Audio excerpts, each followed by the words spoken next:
how to find ad block settings on Samsung Internet Browser. Hello guys, in today's video I'm gonna show you how to find ad block settings on Samsung Internet Browser. First, then open the browser,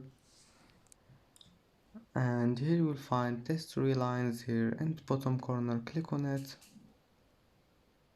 and after you click on it, just click this one here, ad blockers. Click on it.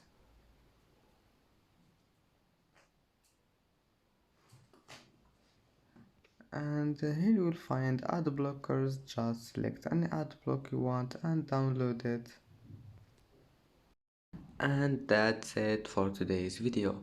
If you like this video, don't forget like and subscribe, and thank you for watching this video until the end, and see you in the next video.